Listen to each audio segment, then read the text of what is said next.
Well, good morning, everyone. Harold, thank you for that kind introduction. And I want to thank the International Association of Firefighters for inviting me here today. And mostly, thank you for your service to our communities and our nation. As our firefighters and first responders, you're always there for us, day and night, trained and ready. We hail you as heroes, and we thank you for your courage and for your service. And Harold, thank you for the tremendous leader you've been for firefighters during your tenure. Thank you for your service in that capacity as well. And it's good to see Kevin here, especially the day after St. Patrick's Day. On a Monday morning, up and at it. Reminds me of the story of the two Irishmen that walked out of the bar. It could happen.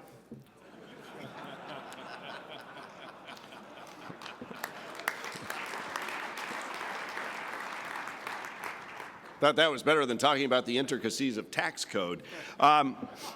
I would also like to thank Kevin. You know, as chairman of the Subcommittee on Communications and Technology, I work closely with him to make sure that our effort to build out a dedicated, interoperable public safety broadband network always put the first responders first.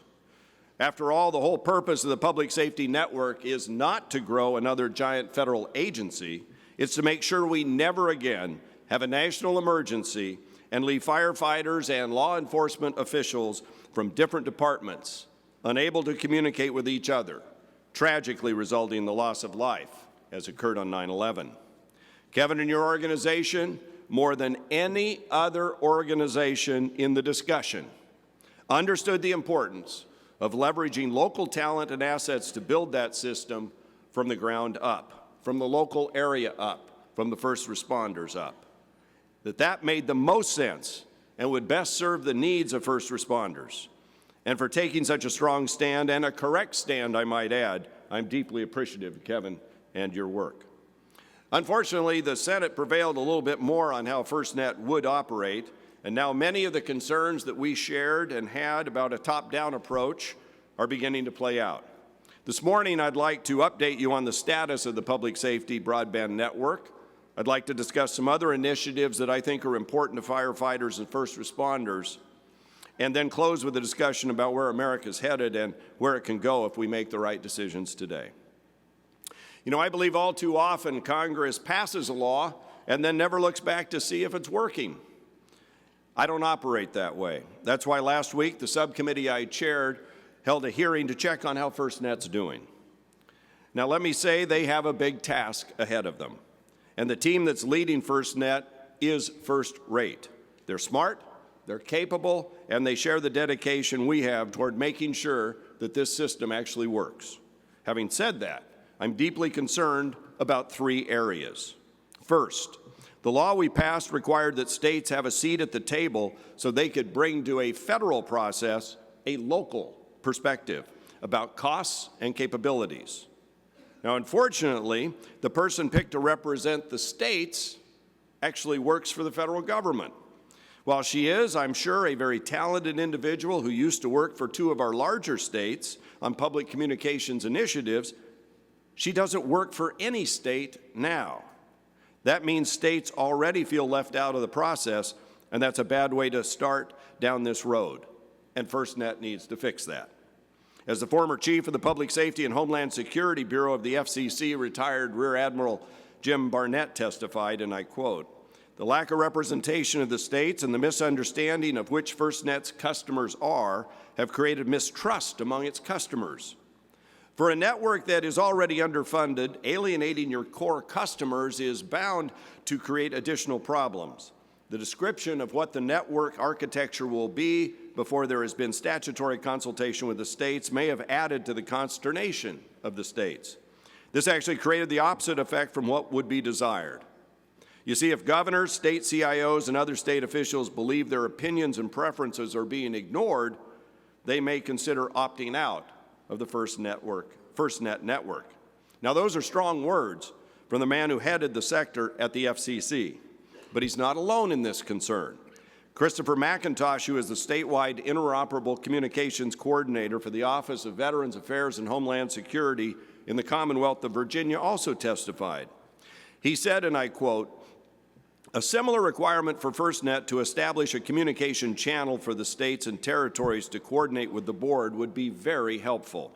He continued, at the inaugural FirstNet board meeting, a national architecture for the NPSN was presented, and we're told that a more refined version will be unveiled in April.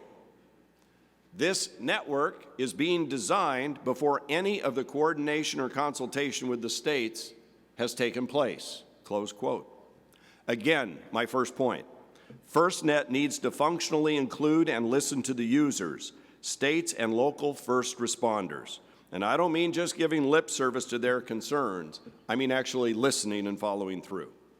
Second, FirstNet has an ambitious goal, but is it affordable and is it practical? FirstNet's very capable and able chairman, Sam Ginn, testified, and I quote, the First Network will be distinctive from all other networks in two critical ways. First, it will be the only network that's ever built entirely to public safety level specifications for security and reliability. Second, it will be the only network to cover an entire nation of our size geographically, as opposed to coverage by population centers. By our current estimates, to meet its coverage requirements, the network will require tens of thousands of cell sites and a large core network, the security of satellite coverage for the hardest to serve areas, and negotiations with wireless carriers, rural telecommunications providers, utilities, networking and software engineers, and equipment vendors. Mr. Ginn estimates the FirstNet will cover all the states and territories fully, and that will necessitate working with 60,000 state, tribal, local, and federal public safety entities. Now, that is an enormous undertaking indeed, which again is why we favored a bottom-up approach where the federal government would set standards to make sure equipment and networks were interoperable and leverage local networks and assets rather than the top-down approach that seems to be unfolding. So what does this mean for you and for your departments? Back to Admiral Barnett, and I quote, most of our nation's major networks, including broadband networks, are in essence networks of networks or shared architecture networks. As long as FirstNet has strong ongoing national controls of standards, specifications, and rules of interoperability, a network-of-network model provides FirstNet with many more options to get private equity and public infrastructure involved in the completion of this essential nationwide network. He goes on to say, FirstNet should adopt a principle of national interoperability, but local control. And here's a good reason why that point's so important. Mr. McIntosh from Virginia told the subcommittee, the public safety communications budgets, like other budgets, are heavily encumbered with existing core funding needs and have little flexibility to fund new programs or new capabilities. He continued, as an information poll of local Virginians, he talked about a common answer he received, and it is this: if it costs more than my department's cellular service costs now, we can't do it. He cited one county fire department in Virginia in which currently 50 of the 500 responders in the department have county-issued cellular devices that cost about $50 a month. This results in a department budget of $2,500 per month. But in order to fulfill the operational vision of FirstNet, all 500 respondents would have to have at least one and maybe more devices. So if FirstNet were able to achieve the same price point as current private sector service, the increased operational usage alone would result in new departmental budget of $25,000 a month. That's a 1,000% increase. That's why Mr. McIntosh and others argue that states need the flexibility and authority to define the level of partnership they will have with FirstNet. My third concern relates to the need for a financial analysis and clearly outlines the value of excess capacity of the network. You see, there's a lot of speculation about how leasing some of the excess capacity of the 24 megahertz spectrum could generate revenue to help cover operational costs. Mr. McIntosh called for states to be allowed to negotiate partnerships with private sector that are designed to generate revenue that then can be used to help pay for the implementation, operation, and maintenance of that network, as well as fund the equipment that first responders will need to access the network. Admiral Barnett called for FirstNet to reassure its customers that this network will be affordable by quickly obtaining an independent cost model and financial analysis. So FirstNet needs to get this right in the beginning. This is a huge opportunity, and with new technology can provide secure networks with public safety priority at all times and generate ongoing cash flow to fund the operation. For example, we heard testimony from Declan Ganley, who's the CEO of Rivada Networks International, regarding a new process they have called Tiered Priority Access Technology, or TPA, that allocates bandwidth based on prioritization of the user. He told the committee that TPA allows public safety control over its own permanent dedicated network, granting full and absolute priority when needed through a throttling mechanism while making the surplus bandwidth dynamically available to wholesale commercial users during the significant periods of fallow time when the bandwidth is not being used by emergency responders. Now, what does that mean? Well, Mr. McIntosh from Virginia suggested that the arrangements can range from the sharing of infrastructure to the leasing of underutilized spectrum with prioritization and preemption agreements that ensure the availability of the network to public safety when needed. Many of these potential partners are local or intrastate in nature, again making the state-local team the appropriate governance structure for this arrangement as opposed to FirstNet. And Raymond Lair, the interoperability director from the state of Maryland, echoed the same sentiment. He said he's had discussions with one utility, for example, that would lease some of this surplus spectrum to take wireless meter readings during non-emergency times with a guarantee that public safety could always preempt if an incident occurred. And he went on to say states need the ability to work with our local business partners to help raise revenues when feasible. So these three concerns all center on the end user and the end payer, and that's you and your departments. And they're concerns that Kevin and your organization understood were critical to get right when we were drafting the legislation. And while we did not fully prevail in our efforts, it is now becoming clear to others that there remains real costly potential problems, but problems that I believe the FirstNet board can overcome, and with your input and your continued guidance and counsel, they will. And I'll stay on them until they do. Now let me touch on two other issues briefly. The first is Next Gen 911. I was pleased to include that legislation in the bipartisan work of our overall bill. This was work initiated by Representatives John Shimkus of Illinois and Anna Eshoo of California. As technology and communication behaviors change at the speed of Moore's Law and light, we need to make sure that emergency communications keep pace. That's why I agreed to include NG 911 in the overall legislation. You know, the Federal Communications Commission now is working on rules to implement this law and encouragingly understands that as they testify before our committee, the 911 system has traditionally been managed at the state and local levels, and the transition at Next Gen 911 will necessarily happen at that level.